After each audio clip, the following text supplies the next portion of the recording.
Galatians 5, verses 16 to 18, by A.T. Jones and E.J. Waggoner.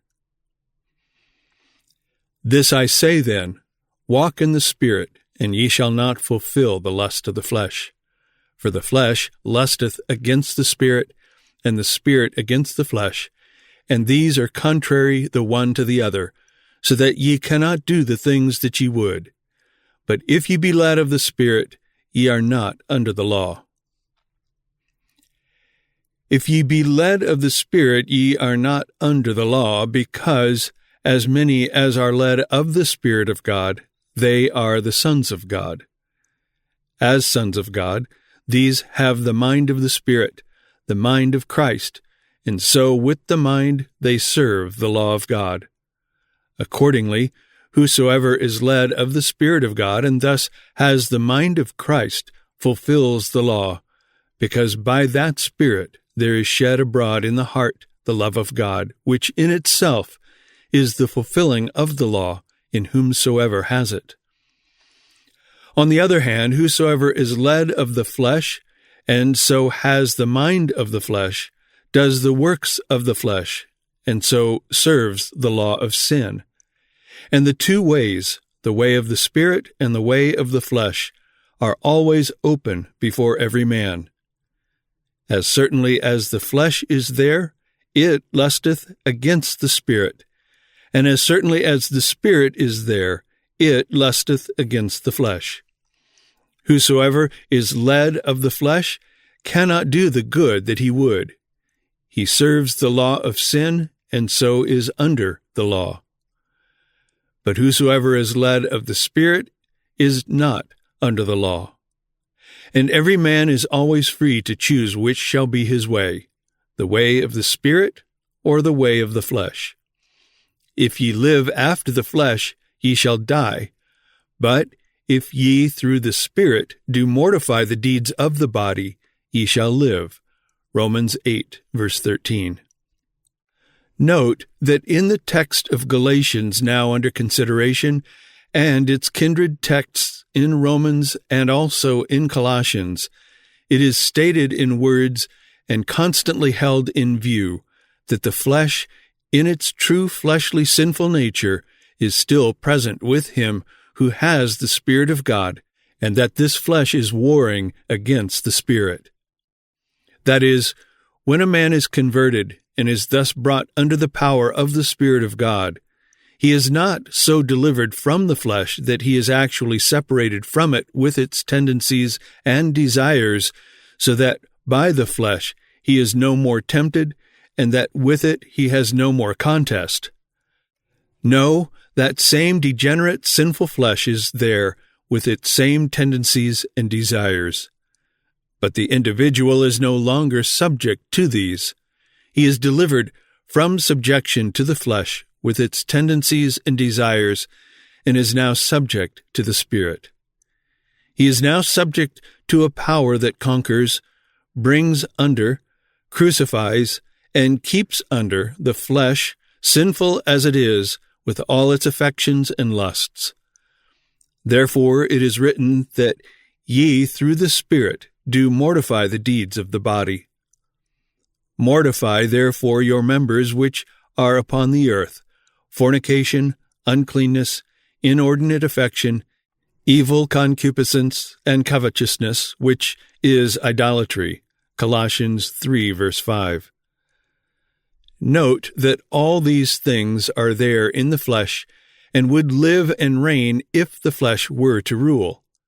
But since the flesh itself is brought into subjection to the power of God through the Spirit, all these evil things are killed at the root, and thus prevented from appearing in the life. This contrast between the rule of the flesh and the rule of the Spirit is clearly shown in Romans 7, verses 14 to 24, and in 1 Corinthians 9, verses 26 and 27.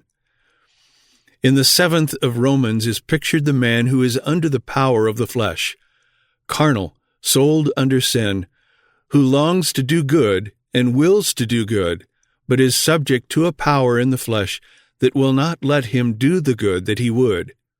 For the good that I would, I do not, But the evil which I would not, that I do. I find then a law, that when I would do good, evil is present with me.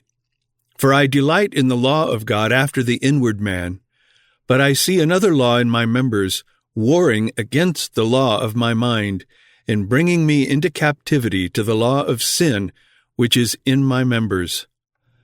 O wretched man that I am, who shall deliver me from the body of this death? That describes the man who is subject to the flesh, to the law of sin that is in the members. And when he would break away from the power of the flesh and would do good, that power still brings him into captivity and holds him under the dominion of the flesh, the law of sin, which is in his members. But there is deliverance from that power. Therefore, when he cries out, O wretched man that I am, who shall deliver me from the body of this death? There is given instantly the answer, I thank God through Jesus Christ our Lord. There is the way of deliverance, for Christ alone is the deliverer. And now this man, though he is thus delivered, is not delivered from a contest. He is not put into a condition where he has no fighting to do with the flesh. There is a fight still to be carried on, and it is not a make-believe fight. It is not the fighting of a phantom. Here is the man of 1 Corinthians 9, verses 26 and 27.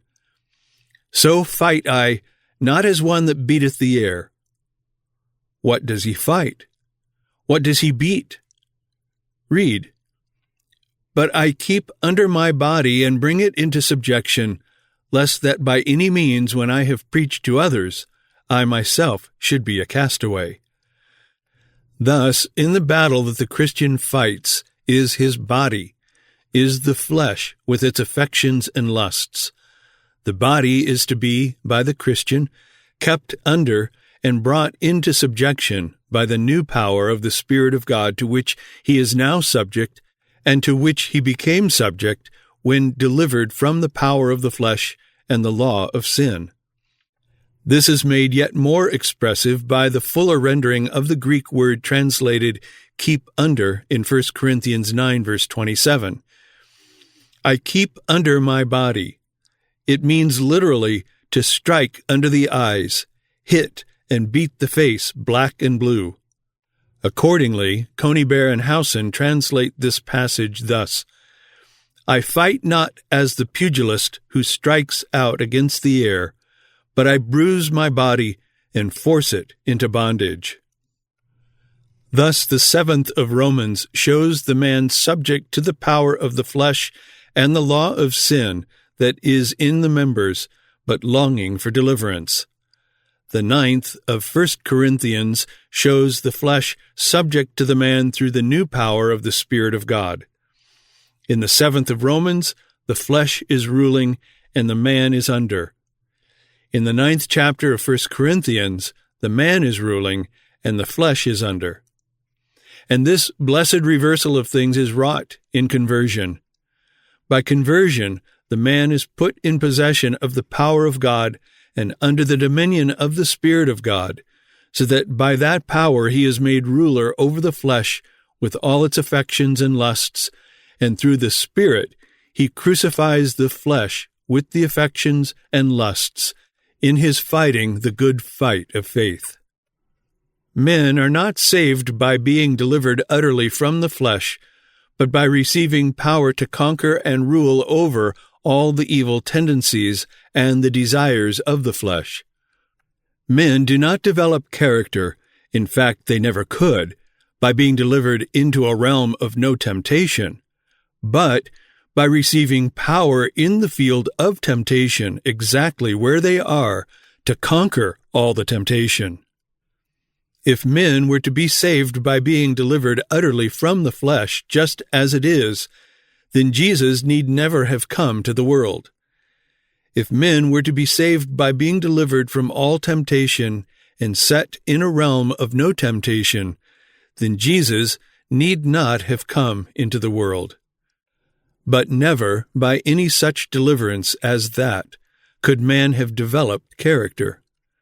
Therefore, instead of trying to save men by delivering them utterly from the flesh just where they were, Jesus came to the world and put himself in the flesh just where men are, and met that flesh just as it is, with all its tendencies and desires, and by the divine power which he brought by faith, he condemned sin in the flesh, and thus brought to all mankind that divine faith which brings the divine power to man to deliver him from the power of the flesh and the law of sin, just where he is, and to give him a sure dominion over the flesh, just as it is.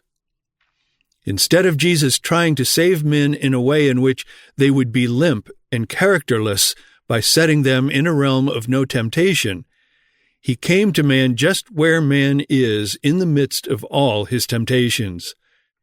Jesus came in the very flesh such as man has, and in that flesh he met all the temptations known to that flesh, and conquered every one of them, and by that conquest brought victory to every soul in the world. Bless his name.